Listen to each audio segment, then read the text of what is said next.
Now, let's take a look at what else happened at the Brussels conference. There's a little bit of arms wrestling going on at NATO. Not only did he criticize them for their lack of contribution to the budget, but let's take a look at Donald Trump, who I think at the end of this trip may be getting a bit much of kings, dictators, pontificates, and European bureaucrats. Take a look at this handshake that he's got with Macron. I guess it's the handshake before the shakedown. And the press is having a lot of fun with this. Say each man gripped the other's right hand so firmly, their knuckles turned white, their jaw seemed to clench as they sat face to face for the meeting. And you can see that they just don't let go of this handshake. And it goes on for quite some time, especially if you slow it down like that. You can see what's happening.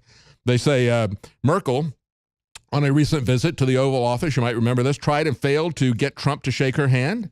The symbolic face-off continued later in the day at a NATO summit as Macron approached a group of other leaders and made Trump wait.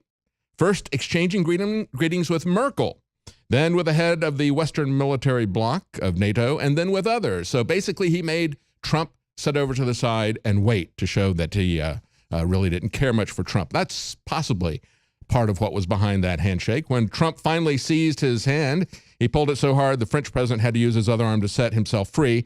The second awkward moment that was caught on cameras and went viral today. And you can see, as we've got a clip of him as Donald Trump walked into the meeting, and he kind of shoved aside the president of Montenegro. Do you guys have that clip? There we go.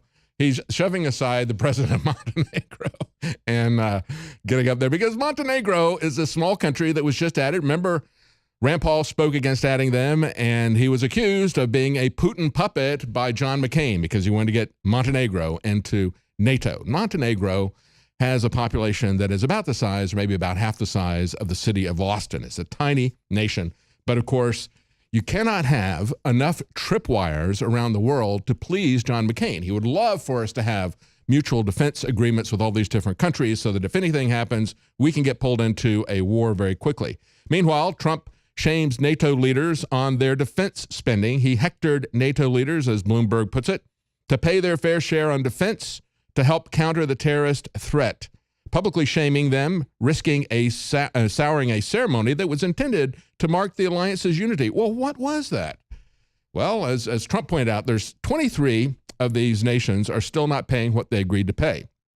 But we shouldn't talk about that. We should just put it on the taxpayers of the United States. Donald Trump said that's not fair to the people, to the taxpayers of the United States. Many of these nations owe massive amounts of money from past years, and they're not paying for many years. And where did this happen? This happened at a ceremony marking September 11th, 2001. This was a monument that they were putting up there at NATO, which I think underscores just how pointless and useless NATO is.